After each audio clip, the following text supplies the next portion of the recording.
సినిమాయ నమః. నేను Mister B. నా మాట సూటిగా ఉంటది. మ్యాటర్ క్లియర్‌గా ఉంటుంది. మీరు చూస్తున్నారు మిస్టర్ బి ఛానల్. ఈ వీడియోలో మనం మాట్లాడుకుందాం movie review. Independence day weekend సందర్భాన్ని పురస్కరించుకుని భారీ కాంపిటీషనే నడిచింది తెలుగు బాక్స్ ఆఫీస్ దగ్గర. పెద్ద సినిమాలు బరిలోకి దిగాయి. వాటితో పాటు ఇంట్రెస్టింగ్‌గా ఒక చిన్న సినిమా కూడా బరిలోకి వచ్చింది.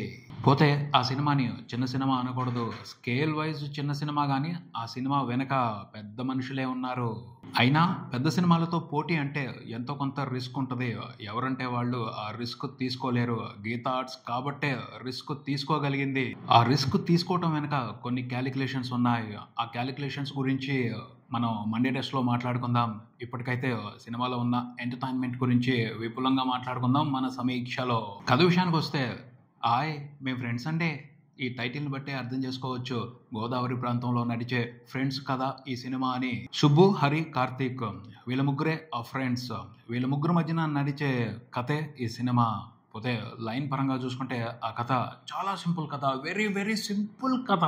గోదావరి ప్రాంత పరిస్థితులకి తగ్గట్టు వాళ్ళ ముగ్గురు మధ్యన ఫ్రెండ్షిప్ ఎలా ఉంటది. ఆ పైన కార్తిక్‌కి ఓ లవ్ స్టోరీ ఉంది. ఆ లవ్ స్టోరీకి ఓ సమస్య వచ్చింది. ఆ సమస్యని తీర్చడం కోసం ఫ్రెండ్స్ ఎలాంటి పాట్లు పడ్డారు. చివరికి కథ ఎలా సుఖాంతమైంది. అంతే. వెరీ సింపుల్ ఈ సినిమా కథ. విశ్లేషణ విషయానికి వస్తే సినిమా స్టార్టింగ్ లో మూవీ టీం ఓ కార్డ్ వేసింది. అదేంటి అంటే సినిమా చూసేప్పుడు లాజిక్ ఎక్కడైతే ఎండ్ అవుద్దో అక్కడి నుంచి మ్యాజిక్ స్టార్ట్ అవుద్ది అని. చాలా మంది మూవీ లవర్స్ అభిప్రాయం అదే అని గుర్తు చేసే ప్రయత్నం చేశారు. అవేర్నెస్ ఇచ్చే ప్రయత్నం చేశారు. పోతే నా ఉద్దేశం ఏమిటి అంటే అలాంటి అవేర్నెస్‌లో ప్రేక్షకులకి ఇవ్వాల్సిన అవసరం లేదు.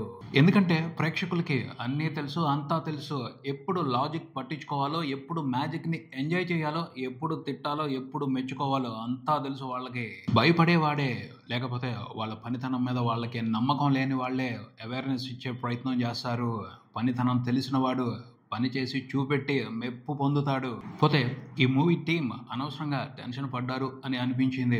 ఎందుకంటే ఈ సినిమాకి సంబంధించి మ్యాజిక్ వర్కౌట్ అయ్యింది. లాజిక్లు పట్టించుకోకుండా మ్యాజిక్ ని హాయిగా ఎంజాయ్ చేస్తారు ప్రేక్షకులు. గిలిప్ పెట్టుకోకుండా కాన్ఫిడెన్స్ తో ఉండొచ్చు. ఫుల్ కాన్ఫిడెన్స్ తో ఉండొచ్చు movie team. Perfect comedy commercial entertainer. Cinema ఇంత పర్ఫెక్ట్ గా ఉన్నప్పుడు లాజిక్ల గురించి ప్రేక్షకులు పట్టించుకోమన్నా పట్టించుకోరు. జస్ట్ మ్యాజిక్ ను మాత్రమే ఎంజాయ్ చేస్తారు సాలిడ్ గా. Non stop comedy entertainer. Full length comedy entertainer ఈ సినిమా. స్టార్ట్ అయిన దగ్గర నుండి అయిపోయేంత వరకు నవ్వుతానే ఉంటాం. సరదాగా సినిమాని ఎంజాయ్ చేస్తానే ఉంటాం. ఈ సినిమా డైరెక్టర్ అంజీ. ఆయన ఈ సినిమాని తీయడానికి జాతిరత్నాలు మూవీ ఇన్స్పిరేషన్ అన్నారు. బాగా ఇన్స్పైర్ అయ్యారు. ఇన్స్పైర్ అయ్యి గోదావరి వెటకారాన్ని, గోదావరి అమాయకత్వాన్ని మిక్స్ చేసి బాగా నవ్వించారు. క్లియర్ గా చెప్పొచ్చు ఆయన ఇన్స్పిరేషన్ లో ఇమిటేషన్ లేదు. పక్కగా ప్యూర్ ఇన్స్పిరేషన్ మాత్రమే ఉంది. జాతిరత్నాలు మూవీలో నేపథ్యం తెలంగాణ నేపథ్యం. ఇక్కడికి వచ్చేప్పటికి గోదావరి ప్రాంత నేపథ్యాన్ని తీసుకుని గోదావరి యాస, గోదావరి వెటకారం, గోదావరి అమాయకత్వం, గోదావరి మనుషులు ఈ రియాలిటీని ఇన్వాల్వ్ చేస్తూ ఇంట్రెస్టింగ్ కమర్షియల్ కామెడీ ఎంటర్టైనర్ని సృష్టించారు. వెతుక్కోవాలే గాని పట్టుకోవాలే గాని గోదావరి ప్రాంతం అమాయకత్వం, వెటకారంతో కూడిన హాస్యానికి అక్షయ పాత్ర వంటిది. ఈ సినిమా దర్శకుడు అంజీ కూడా ఆ అక్షయ పాత్ర నుండి 4-5 బకెట్లు తోడుకుని హాయిగా నవ్వించి వదిలిపెట్టాడు ఈ సినిమాతో. ముందే చెప్పుకున్నాం కథ చాలా సింపుల్ గా ఉంటది అని. పోతే ఈ సినిమాలో మ్యాజిక్ ఏమిటి అంటే స్క్రీన్ ప్లే కూడా కాంప్లికేటెడ్ గా లేదు. జస్ట్ కథను తీసుకెళ్లిన విధానం, డైలాగులు, క్యారెక్టర్స్, ఆ క్యారెక్టర్స్ ప్లే చేసే డ్రామా ఇదే ఇంట్రెస్టింగ్ గా ఉంటది. అదే బోల్డ్ అన్ని నవ్వుల్ని పండిస్తుంది. సింపుల్ కథ, సింపుల్ స్క్రీన్ ప్లేతో కూడా ఈ సినిమాలో మ్యాజిక్ వర్కౌట్ అయ్యింది. ఎలా వర్కౌట్ అయ్యింది అంటే దానికి ఒకటే ప్రధానమైన కారణం అని చెప్పొచ్చు. తను తీస్తున్న సినిమాకి సంబంధించి, తను చెప్తున్న కథకు సంబంధించి డైరెక్టర్ పర్ఫెక్ట్ క్లారిటీతో ఉన్నాడు. తన ఇంటెన్షన్ ఒక్కటే, తన సినిమాని చూడటానికి థియేటర్స్కి వచ్చిన ప్రేక్షకుల్ని ఫుల్గా నవ్వించాలి. ఆ కర్తవ్యానికి కట్టుబడి ఉన్నాడు. కర్తవ్యం సినిమాలో విజయశాంతి మాదిరి. సరిగ్గా చెప్పాలి అంటే కథ కోసం 5 క్యారెక్టర్స్ను మాత్రమే ప్రాపర్గా రాసుకున్నారు. ఆ 5 క్యారెక్టర్స్తోనే సీన్స్, సిచ్యువేషన్స్ నడుస్తూ ఉంటాయి. సిచ్యువేషన్స్ కూడా చాలా సింపుల్గానే ఉంటాయి. కాకపోతే ప్రతి సిచ్యువేషన్ పేలుద్ది. ఎలా అంటే డైలాగ్స్ బాగున్నాయి. డైలాగ్స్ అసలు సినిమా అంతా కూడాను భలే రాశారు. అసలు డైలాగులు ప్రతి సిచ్యువేషన్ లోను, ప్రతి సీన్ లోను గోదావరి మార్క్ హాస్యం పొంగి పొర్లుద్ది.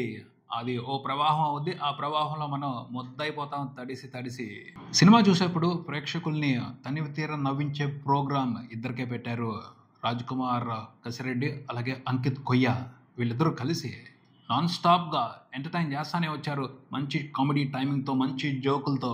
రాజ్ కుమార్ కసిరెడ్డి అయితే వేరే రేంజ్లో రెచ్చిపోయాడు అని చెప్పాలి. రాజావారు రాణివారు సినిమా తర్వాత ఈ సినిమాలో ఆయన ఎక్సలెంట్ పర్ఫార్మెన్స్తో దుమ్ములే వదిలిపెట్టాడంతే. ఈ సినిమా తర్వాత నుంచి రాజ్ కుమార్ కసిరెడ్డికి సపరేట్ ఫ్యాన్ బేస్ క్రియేట్ అవుద్ది. కడుపు చెక్కలు అవుద్ది. కొంచెం పొట్ట ఎక్కువ ఉన్న వాళ్ళు ఆ పొట్టను పట్టుకుని నవ్వుకోవాలి, ఆ రేంజ్ లో నవ్వించి వదిలిపెట్టాడు. రాజ్ కుమార్ కసిరెడ్డిదే సినిమాలో మెయిన్ ఎంటర్టైన్మెంట్ బాధ్యత. హీరో నార్నే నితిన్ గానీ ఇంకో ఫ్రెండ్ గా నటించిన అంకిత్ గానీ అతనికి సపోర్ట్ చేసుకుంటా కామెడీని పేల్చుకుంటా వెళ్లారు. రాజ్ కుమార్ కసిరెడ్డి పోషించిన సుబ్బు క్యారెక్టర్ లోనే అసలైన మ్యాజిక్ ఉంది. ఆ క్యారెక్టర్ ఇన్నోసెన్స్, ఆ క్యారెక్టర్ వెర్రి, ఆ క్యారెక్టర్ ఫ్రస్ట్రేషన్, ప్రతి ఎలిమెంట్ నవ్విస్తానే ఉంటది సినిమా అంతా కూడాను. సినిమా అయిపోయిన తర్వాత కూడా అతనే ఎక్కువ గుర్తుకొస్తాడు. అతను చేసిన కామెడీనే తలుచుకుని నవ్వుకుంటాం. ఇంకా చెప్పాలి అంటే అతని కోసం రిపీట్ గా థియేటర్ కి వెళ్ళాలి అని కూడా అనిపించవచ్చు. అంకిత్ కొయ్య కూడా ఇంట్రెస్టింగ్ కామెడీ టైమింగ్ తో ఆకట్టుకున్నాడని చెప్పాలి. తన కామెడీ టైమింగ్ తో కథకి రాజ్ కుమార్ కసిరెడ్డి క్యారెక్టర్ కి సపోర్ట్ గా నిలబడి మంచి నవ్వులు క్రియేట్ చేశాడు. అంకిత్, రాజ్ కుమార్ కసిరెడ్డి వీళ్ళిద్దరూ కలిసి ఒక సింక్ లో కామెడీ చేస్తారు చాలా సందర్భాల్లో. అది భలే ఉంటది అసలు.